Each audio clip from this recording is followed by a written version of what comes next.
Good morning dear student. आज हम grammar के एक बहुत ही इम्पोर्टेंट टॉपिक के बारे में आपको बताने जा रहे हैं, जिसको कि आप डायरेक्ट इनडायरेक्ट स्पीच या रिपोर्टेड स्पीच या डायरेक्ट इनडायरेक्ट के रूप में जानते हैं। चलिए आइए जानते हैं डायरेक्ट इनडायरेक्ट स्पीच के बारे में। इसको हम डियर फ्रेंड्स रिपोर्टेड स्पीच के नाम से भी जानते हैं। In English there are two ways of expression. English में किसी भी बात को कहने के दो तरीके हैं। To express the message of the speaker in his own actual words without any change to another person. एक तो ये तरीका होता है कि किसी भी व्यक्ति की जो बात है, उसके जो एक्सप्रेशंस हैं, उसके जो मैसेजेस हैं, वो स्पीकर उसके खुद के शब्दों में बिना उसमें किसी चीज़ का परिवर्तन किए हुए, बिना बात को परिवर्तित किए हुए दूसरे व्यक्ति तक पहुंचा दे। Such a type of words of the speaker always come in inverted commas. और स्पीकर के ऐसे शब्द हमेशा इन्वर्टेड कोमास के अंदर आते हैं, जिसमें आपने देखा होगा ये दो तरीके के कोमास लगे रहते हैं दोनों साइड में, और उसके बीच में जो सेंटेंस क्लोज रहता है। इस टाइप के जो सेंटेंसेस होते हैं उसमें स्पीकर ने जो मैसेज दिया है, जो बात कही है, उस बात को हूबहू जो सुनने वाला व्यक्ति है वो अगले व्यक्ति तक वैसी की वैसी उस बात को पहुंचा देता है, बिना उसमें कोई परिवर्तन किए हुए, बिना अपनी तरफ से कोई बात जोड़े हुए। तो ऐसे शब्दों को, ऐसे वाक्यों को हम डायरेक्ट स्पीच कहते हैं। एग्जाम्पल के लिए देखिए, he said I am a teacher. मतलब क्या हुआ उसका? उसने कहा मैं एक टीचर हूँ। जैसा उसने कहा हूबहू सुनने वाले व्यक्ति ने किसी दूसरे व्यक्ति को कह दिया, और जो शब्द उस व्यक्ति ने कहे उनको उसने इन्वर्टेड कोमास में लिख दिया। इस स्पीच को या इस वाक्य को हम डायरेक्ट स्पीच कहते हैं। और इनडायरेक्ट किसको कहते हैं? इनडायरेक्ट स्पीच देखिए number second point, to express the message of the speaker in our own words to another person in such a way that no changes will come in the meaning and feeling of the sentences. It is called indirect narration. तो उसी message को speaker अपने खुद के शब्दों में यदि किसी दूसरे व्यक्ति तक पहुंचाता है, तो बिना उसके मीनिंग में कोई परिवर्तन किए हुए, बिना मैसेज की भावना में, बिना उस सेंटेंस की भावना में परिवर्तन किए हुए, उस मैसेज को जिसको कि उसने सुना है स्पीकर अगले व्यक्ति तक पहुंचाता है, सुनने वाला व्यक्ति अगले व्यक्ति तक पहुंचाता है, लेकिन वह उसको अपने शब्दों में कहता है, लेकिन उसके मीनिंग में कोई परिवर्तन नहीं करता। जो सेंटेंस का जो भाव है उस भाव में कोई परिवर्तन नहीं करता। ऐसे सेंटेंस को हम इनडायरेक्ट नरेशन या इनडायरेक्ट स्पीच कहते हैं। और ऐसे सेंटेंस में से हम लोग इन्वर्टेड कोमास हटा देते हैं, या ऐसे सेंटेंस में हम इन्वर्टेड कोमास का यूज़ नहीं करते हैं। एग्जाम्पल देखिए, he told that he was a teacher. जो कि पहले वाला वाक्य था, हमने उसी को इनडायरेक्ट में चेंज किया है। पहले वाले वाक्य में वह कह रहा है सुनने वाला व्यक्ति अगले व्यक्ति से कि उसने कहा कि मैं एक टीचर हूँ। अब उसने अपने शब्दों में उस वाक्य को कहा, तो वो किस तरीके से कहेगा? He told that he was a teacher. उसने कहा कि वह एक टीचर था, क्योंकि बात पुरानी थी, उसने दूसरे व्यक्ति को बाद में कही। तो बाद में कही पुरानी बात थी, सुनी हुई बात थी, तो किस टेंस में चेंज हो जाएगी? वो पास्ट टेंस में चेंज हो जाएगी। प्रेजेंट की बात पास्ट में चेंज हो जाएगी। तो आपको ये रूल भी हमेशा याद रखना है, जब डायरेक्ट स्पीच को हम इनडायरेक्ट स्पीच में कहते हैं तो जो प्रेजेंट टेंस होता है वो पास्ट टेंस में परिवर्तित हो जाता है, और अगर फ्यूचर हो तो फ्यूचर का पास्ट बन जाता है। जैसे विल वुड में परिवर्तित हो जाता है, शैल शुड में परिवर्तित हो जाता है, कैन कुड में परिवर्तित हो जाता है। इन चीज़ों को हम डिटेल में आगे जानेंगे कि किस तरीके से टेंसेज में परिवर्तन होता है और किस तरीके से प्रोनाउंस में परिवर्तन होता है। जैसे आपने देखा कि आई जो है ही में परिवर्तित हो गया, और एम वाज में परिवर्तित हो गया, सैड टोल्ड में परिवर्तित हो गया। तो ये जो चेंजेस इसमें आए हैं, इस सेंटेंसेस में आए हैं, उनके रूल्स के बारे में हम आगे जानेंगे और मालूम करेंगे कि किस तरीके से हम डायरेक्ट स्पीच को इनडायरेक्ट स्पीच में बदल देते हैं। तो यहाँ तक आपको यह बात क्लियर हो गई है कि डायरेक्ट स्पीच किसे कहते हैं और इनडायरेक्ट स्पीच किसे कहते हैं। आइए अगले स्लाइड में जानते हैं कि किस तरीके से इनमें परिवर्तन किया जाता है। Before knowing the rules for changing direct speech into indirect speech, let us know about some words used in the narration. यह नियम जानने से पहले कि डायरेक्ट स्पीच को इनडायरेक्ट स्पीच में कैसे परिवर्तित करते हैं, क्या क्या इसके नियम है, सबसे पहले हम इनके डायरेक्ट स्पीच और इनडायरेक्ट स्पीच में यूज़ आने वाले कुछ वर्ड्स को, कुछ नरेशंस को जो कि इस डायरेक्ट स्पीच और इनडायरेक्ट स्पीच में अधिकतर यूज़ में आते हैं, उनके बारे में जान लेते हैं। जैसे रिपोर्टिंग वर्ब क्या होती है, रिपोर्टेड स्पीच क्या होती है, और रिपोर्टेड स्पीच की वर्ब कौन सी होती है, इनके बारे में हम थोड़ा सा जानकारी ले लेते हैं। रिपोर्टिंग वर्ब किसे कहते हैं? The verb that introduces the reported speech is called reporting verb और इंट्रोड्यूसिंग वर्ब। वो वर्ब जो कि इंट्रोड्यूस कराती है रिपोर्टेड स्पीच को, उसको हम रिपोर्टिंग वर्ब कहते हैं। अब देखिए, रिपोर्टिंग वर्ब जैसे कि एक सेंटेंस दिया हुआ है, Ram said will you give me your pen, तो इसके अंदर रिपोर्टिंग वर्ब कौन सी है? ये जो सैड शब्द है, ये क्या है? It is a reporting verb. जो सैड वर्ड आया है वो रिपोर्टिंग वर्ब है। और रिपोर्टेड स्पीच कौन सी है? रिपोर्टेड स्पीच है will you give me your pen. जो ये इन्वर्टेड कोमास के अंदर जो पूरा वाक्य आया है उसको हम रिपोर्टिंग स्पीच कहेंगे। वो शब्द जो कि स्पीकर द्वारा कहे गए, स्पीकर ने सुने, जिस व्यक्ति ने उसको मैसेज दिया, जिनको कि हम इन्वर्टेड कोमास में रखते हैं, ऐसे वर्ड्स को हम रिपोर्टिंग स्पीच कहते हैं। और वर्ब ऑफ रिपोर्टेड स्पीच कौन सी है? वर्ब यहाँ पे आई है गिव, गिव ये वर्ब है और विल इसकी हेल्पिंग वर्ब है, तो विल गिव जो है यहाँ पे वर्ब ऑफ रिपोर्टेड स्पीच है। तो ये तीन मुख्य टर्म हैं जिनको कि हमको सबसे पहले जान लेना चाहिए डायरेक्ट इनडायरेक्ट के रूल्स जानने से पहले। आइए अब रूल्स देखते हैं कौन कौन से डायरेक्ट इनडायरेक्ट के रूल्स हैं। Rules for changing direct speech into indirect speech. सबसे पहला रूल है we have to remove commas and inverted commas after changing the direct speech into indirect speech। जो सबसे पहला और महत्वपूर्ण नियम तो यही है कि जब डायरेक्ट को इनडायरेक्ट में चेंज करते हैं तो कोमा और इन्वर्टेड कोमा को हम हटा देते हैं। एक कंजक्शन का इस्तेमाल करते हैं। कंजक्शन मीन्स दो वाक्यों को जोड़ने वाला एक शब्द, जिनसे कि दो सेंटेंसेस को आपस में कनेक्ट किया जाता है, उसको कंजक्शन कहते हैं। कंजक्शन के रूप में हम दैट का इस्तेमाल करते हैं। जैसा कि आपने अभी प्रीवियस वीडियो में देखा, यहाँ पे हमने एक वाक्य देखा था राम सैड। इसके बाद में देखिए दूसरा वाक्य शुरू हुआ है। इन दोनों वाक्यों को कंबाइंड करने के लिए, सैड को विल से कंबाइंड करने के लिए यहाँ एक कंजक्शन का इस्तेमाल किया जाएगा, जिसमें ये इन्वर्टेड कोमास और कोमास को हटा दिया जाएगा। वो कंजक्शन जो है वो कंजक्शन दैट, उसका इस्तेमाल हम लोग करेंगे। तो कंजक्शन दैट का हमको इस्तेमाल करना है। The tense of reporting verb will never change. Reporting verb का जो टेंस है वो कभी परिवर्तित नहीं होगा। रिपोर्टिंग वर्ब आपने प्रीवियस वीडियो में भी देखा था, जैसा कि रिपोर्टिंग वर्ब थी सैड, तो इस सैड के टेंस में ये कोई सा भी हो, चाहे यहाँ पे पास्ट टेंस हो चाहे प्रेजेंट टेंस हो, इस टेंस के अंदर हमको कोई परिवर्तन नहीं करना है। यानी सैड, राम सैड, ये ऐसा का ऐसा ही रहेगा, इसके अंदर हमको चेंजेस नहीं करने हैं। सैड की जगह टोल्ड हो सकता है, लेकिन से नहीं होगा, सैड का से नहीं होगा, सैड का विल से नहीं होगा, या यहाँ पे सेज आ जाए, राम सेज आ जाए तो राम सेज का राम सैड नहीं होगा। इसके टेंस में हम कोई परिवर्तन नहीं करेंगे। तो ये नियम भी आपको याद रखना है। अगला नियम क्या कहता है? नेक्स्ट रूल हमारा ये है कि the pronoun of the direct speech are changed into the pronouns of the indirect speech. Direct speech के जो प्रोनाउंस हैं इनडायरेक्ट स्पीच में परिवर्तित हो जाते हैं। उस प्रोनाउन में कैसे परिवर्तन होता है वो आगे मैं आपको एक टेबल दिखाऊंगा। उस टेबल के अकॉर्डिंग हम उनके प्रोनाउंस को परिवर्तित कर देते हैं। अगला नियम हमारा the tense of the direct speech is changed according to the tense rules.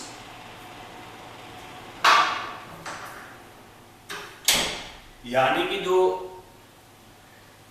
Direct speech के टेंस हैं उनको हम टेंस रूल्स के हिसाब से परिवर्तित कर देते हैं। टेंस रूल्स क्या है आगे आपको नेक्स्ट स्लाइड में टेंस रूल्स की एक मैं टेबल दिखाऊंगा, उस टेबल के माध्यम से हम किस तरीके से टेंसेस को चेंज करते हैं उसकी डिटेल में स्टडी करेंगे। इसके अलावा एक परिवर्तन और होता है, एक तो टेंस में चेंजेस होगा, दूसरा प्रोनाउन में चेंजेस होगा, तीसरा चेंजेस होगा the words expressing nearness in time और place in direct speech are change into words expressing distance. तो जो नियरनेस ऑफ टाइम और प्लेस के बारे में जो वर्ड्स इंफॉर्मेशन देते हैं डायरेक्ट स्पीच में, उनको भी हम इनडायरेक्ट स्पीच में परिवर्तित कर देते हैं एक्सप्रेसिंग डिस्टेंस, डिस्टेंस बताने वाले शब्दों के साथ में हम उनको परिवर्तित कर देते हैं। तो ये जो कुछ मुख्य बिंदु हैं वो डायरेक्ट से इनडायरेक्ट स्पीच में किसी भी सेंटेंस को परिवर्तित करते समय हमें अपने दिमाग में बिल्कुल बैठा लेने चाहिए। कोमा, इन्वर्टेड कोमास को हटा देना है, दैट कंजक्शन का यूज़ करना है, रिपोर्टिंग वर्ब के टेंस को कभी चेंज नहीं करना है, रिपोर्टिंग स्पीच जो है उसके टेंस में भी परिवर्तन होगा, उसके प्रोनाउन में भी परिवर्तन होगा, उसमें जो ऐसे वर्ड्स आए हैं जो टाइम और प्लेस के बारे में बताते हैं उनमें भी परिवर्तन होगा। उसके लिए हम आगे अभी डिटेल में जानेंगे किस तरीके से टेंस में, किस तरीके से प्रोनाउन में और किस तरीके से जो टाइम प्लेस से रिलेटेड वर्ड है उनमें परिवर्तन होता है। आइए देखते हैं rules for the change of tenses. If the reporting verb is in the present and future tense, then there will be no change in verb tense of reported speech। ये सबसे इम्पोर्टेंट चीज़ है जो आपको याद रखनी है कि अगर रिपोर्टिंग वर्ब प्रेजेंट और फ्यूचर टेंस में है, जैसे कि राम सीज, यहाँ यह वर्ब सीज प्रेजेंट टेंस में है। दोस्तों, इससे पहले हमने पिछले वीडियो में टेंसेस के बारे में समझा था। यदि आपने उस वीडियो को नहीं देखा है तो सबसे पहले टेंसेस वाला वीडियो ध्यान से देख लीजिए, उसके बाद आप डायरेक्ट इनडायरेक्ट को रीड करेंगे तो बड़ी आसानी से समझ में आएंगे। तो मेरी आपसे रिक्वेस्ट है कि आपने उस वीडियो को नहीं देखा है तो मेरे इसी चैनल पे वह वीडियो मिल जाएगा, आप उसको पहले डिटेल में स्टडी करिए, उसके बाद में डायरेक्ट इनडायरेक्ट स्पीच को रीड करिए। तो अगर रिपोर्टिंग वर्ब प्रेजेंट या फ्यूचर टेंस में है तो हमको इनडायरेक्ट बनाते समय रिपोर्टिंग स्पीच के टेंस में कोई परिवर्तन नहीं करना है। जैसे Ram says Hari has gone to Agra, अब हमने Ram says that Hari has gone to Agra, यानी हैज़ गॉन जो रिपोर्टिंग वर्ब की जो रिपोर्टिंग स्पीच की जो वर्ब थी उसके अंदर हमने कोई परिवर्तन नहीं किया, हैज़ गॉन को हैज़ गॉन ही रहने दिया। तो आपको ये याद रखना है कि अगर रिपोर्टिंग वर्ब का टेंस प्रेजेंट या फ्यूचर टेंस होता है तो हमको रिपोर्टेड स्पीच में कोई परिवर्तन नहीं करना है, उसके टेंस में किसी प्रकार का कोई परिवर्तन नहीं करना है। प्रोनाउन में परिवर्तन होगा और जो टाइम और प्लेस वाले वर्ड्स हैं उनमें परिवर्तन होगा, लेकिन टेंस में कोई चेंज नहीं होगा। टेंस का आपको याद रखना है। सोहन विल से, इसी तरीके से दूसरा सेंटेंस देखिए, Sohan will say Asha is very intelligent.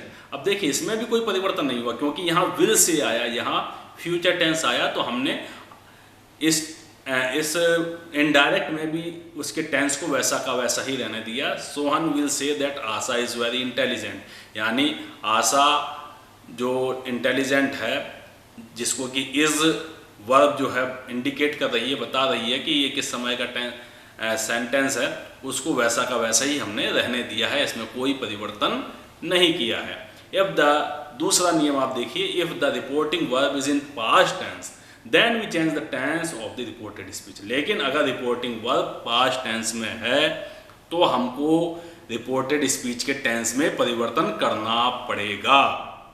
किस तरीके से परिवर्तन करेंगे आइए जानते हैं। ये हैं रूल्स हमारे, किस तरीके से हमको टेंसेस के अंदर चेंज करना है। Rules for direct and indirect speech. अगर पहला रूल देखिए, सिंपल प्रेजेंट टेंस जो है किस में चेंज हो जाता है, सिंपल पास्ट टेंस में चेंज हो जाता है, यानी प्रेजेंट सिंपल को हम पास्ट सिंपल में चेंज करते हैं। एग्जाम्पल आप साथ में देखते जाइए, मैंने इसको इसीलिए पूरा डिटेल लिस्ट में बना दिया ताकि आपको इजीली समझ में आ जाए। Mohan said Rakesh tells a lie. यहाँ देखिए मोहन सेड यानी कि आपकी जो रिपोर्टिंग वर्ब है वो पास्ट टेंस में है, आगे प्रेजेंट टेंस का यूज हुआ है, राकेश टेल्स ए लाई। यहाँ टेल्स ये प्रेजेंट सिंपल टेंस की फॉर्म है, यानी फर्स्ट फॉर्म का यूज हुआ है। तो इसको हमको कैसे परिवर्तित करना है, प्रेजेंट टेंस को पास्ट सिंपल टेंस में, यानी कि वर्ब की फर्स्ट फॉर्म को हमको वर्ब की सेकंड फॉर्म में चेंज कर देना है। यहाँ देखिए, Mohan said that Rakesh told a lie, यानी कि प्रेजेंट सिंपल पास्ट सिंपल में परिवर्तित हो जाएगा। इसी तरीके से प्रेजेंट कंटिन्यूअस किस में चेंज होगा, पास्ट कंटिन्यूअस को। आपको सीधा सा ये याद रखना है कि प्रेजेंट टेंस पूरा का पूरा पास्ट टेंस में चेंज होगा। प्रेजेंट सिंपल है तो पास्ट सिंपल में चेंज होगा, प्रेजेंट कंटिन्यूअस है तो पास्ट कंटिन्यूअस में चेंज होगा, प्रेजेंट परफेक्ट है तो पास्ट परफेक्ट में चेंज होगा, प्रेजेंट परफेक्ट कंटिन्यूअस है तो पास्ट परफेक्ट कंटिन्यूअस में चेंज होगा। यहाँ तक तो कोई दिक्कत नहीं है, यहाँ तक बड़ा आसान है समझना कि प्रेजेंट जितने भी टेंसेज हैं वो सीधे सीधे पास्ट के उसी टेंसेज के अंदर परिवर्तित हो जाएंगे। जैसे कंटिन्यूअस में देखिए, Sohan said to me Ram is writing a book, Sohan told me that Ram was writing a book. Present perfect past perfect में चेंज होगा। इसका भी एग्जांपल देखिए, Sohan said Sandhya has completed her work, Sohan said that Sandhya had completed her work. इसी तरीके से present perfect continuous past perfect continuous में change होगा। He said it has been running since morning, he said that it had been running since morning. लेकिन past tense के जो sentences हैं वो किस तरीके से परिवर्तित होंगे, इसको देखना हमारे लिए ज़्यादा इम्पोर्टेंट है। इसको भी देखते हैं, आइए। Past simple change, past simple जो है वो किस में परिवर्तित होगा, पास्ट परफेक्ट में। ये आपको याद रखना है कि प्रेजेंट परफेक्ट भी पास्ट परफेक्ट में चेंज होता है और पास्ट सिंपल भी पास्ट परफेक्ट में परिवर्तित होता है।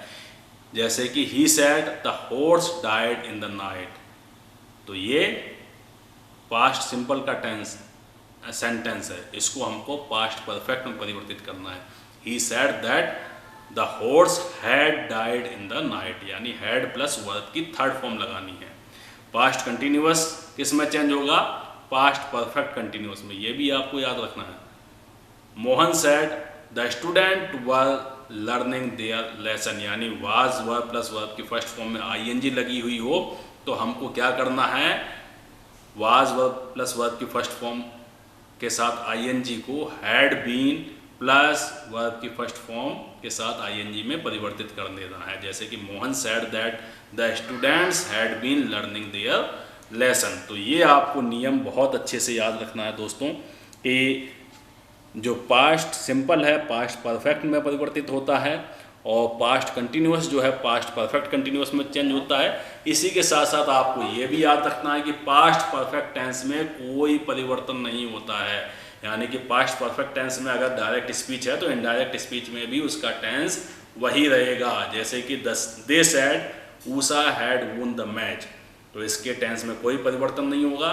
दे सेड दैट कंजक्शन लगाया, उसके बाद में हमने उस सेंटेंस को ज्वाइन कर दिया, इन्वर्टेड कॉमास हटा दिए। They said that Usha had won the match, और टेंस में कोई परिवर्तन नहीं किया, उस सेंटेंस को वैसा ही लिख दिया। तो ये काफ़ी ज़्यादा इजी हो जाता है कि पास्ट परफेक्ट का कोई सेंटेंस आपके एग्जाम में आ जाए तो बड़े ही इजी तरीके से आप उसको परिवर्तित कर सकते हैं। उसके अंदर आपको कोई भी चेंजेस टेंस के अकॉर्डिंग नहीं करने होते हैं।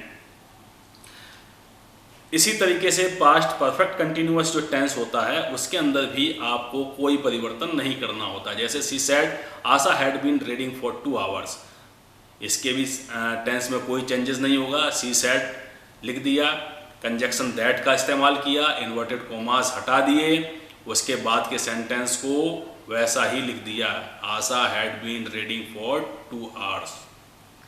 इसी तरीके से सिंपल फ्यूचर का जो सेल है वो चेंज किस में होता है, शुड में, और विल किस में चेंज होता है, वुड में। सेल को शुड में चेंज करना है, विल को वुड में चेंज करना है। इसी तरीके से कैन को कुड में चेंज करना है, मे को माइट में चेंज करना है। लेकिन must, should, use to and ought, ये जो मॉडल्स हैं इनमें कोई परिवर्तन नहीं होता है, ये भी आपको याद रखना है।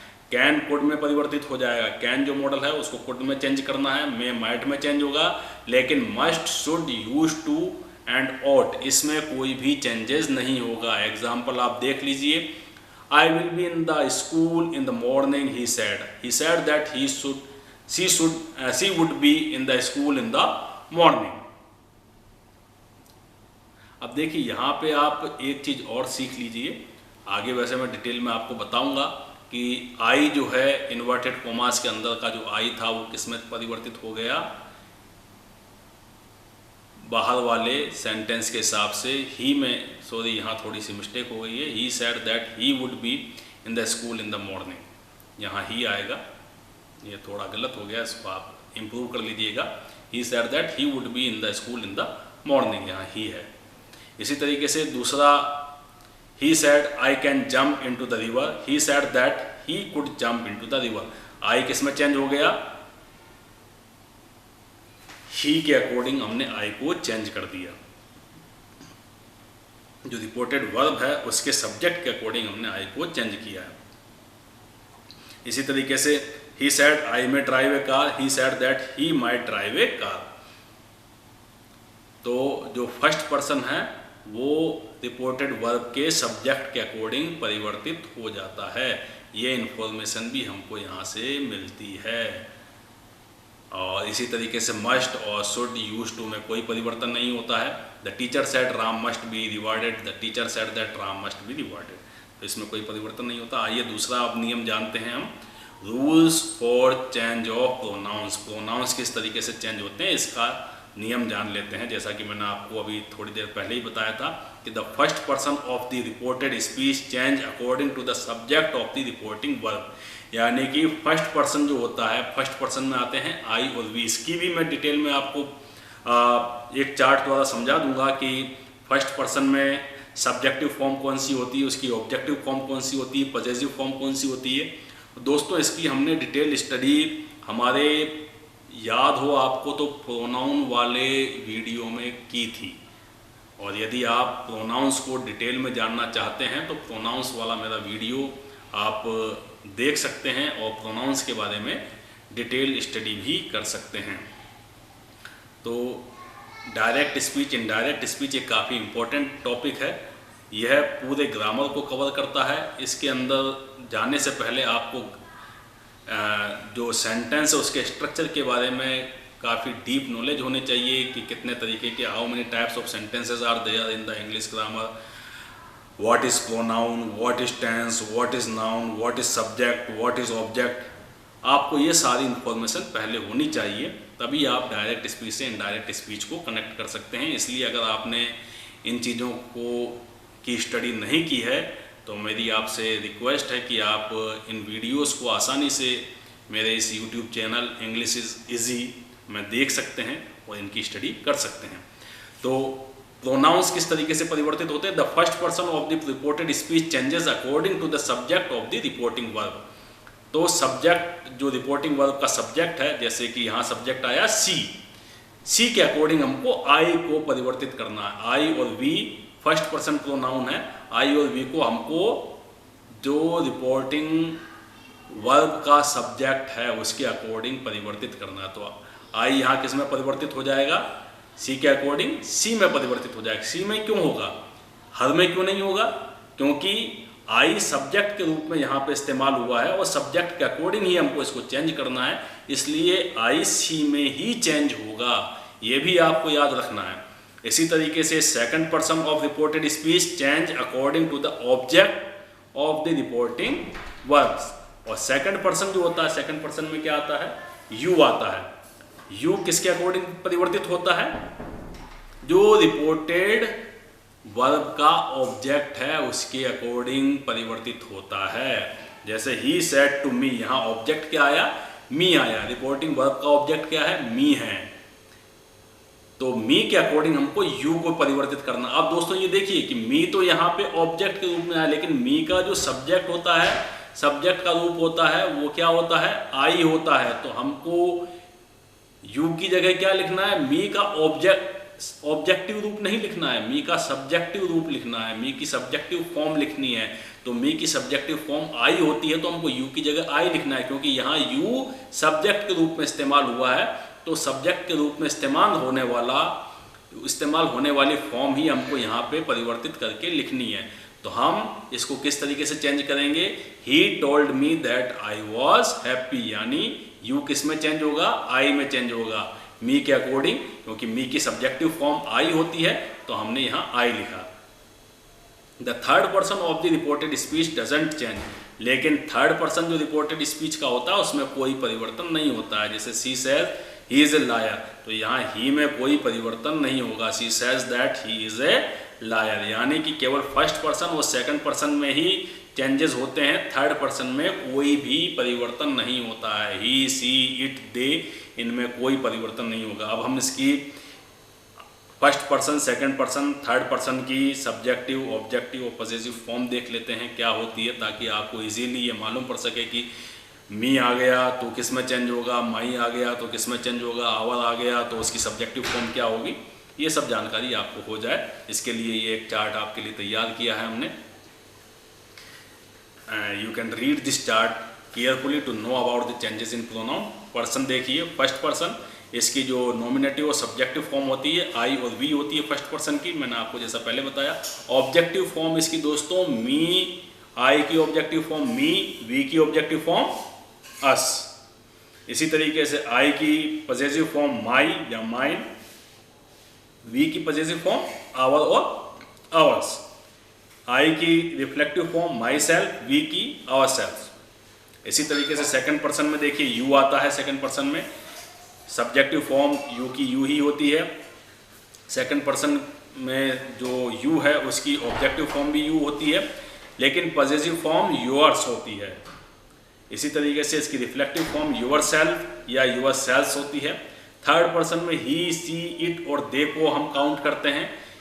ही की ऑब्जेक्टिव फॉर्म हिम होती है, इसकी पॉसेसिव फॉर्म हिज होती है और रिफ्लेक्टिव फॉर्म हिमसेल्फ होती है। सी की ऑब्जेक्टिव फॉर्म हर होती है, पॉसेसिव फॉर्म हर या हर्ष होती है और रिफ्लेक्सिव फॉर्म होती है हर सेल्फ। इसी तरीके से इट इसकी सब्जेक्टिव फॉर्म है, इट ही ऑब्जेक्टिव फॉर्म ही होती है और पॉसेसिव फॉर्म इट्स होती है, और रिफ्लेक्सिव प्रोनाउन में हम इसको इट सेल्फ के रूप में यूज करते हैं। सब्जेक्टिव फॉर्म दे की दे ही है, ऑब्जेक्टिव फॉर्म इसकी दैम होती है, पॉसेसिव फॉर्म देयर्स या देयर, और रिफ्लेक्सिव प्रोनाउन के रूप में देम सेल्व्स का हम यूज करते हैं।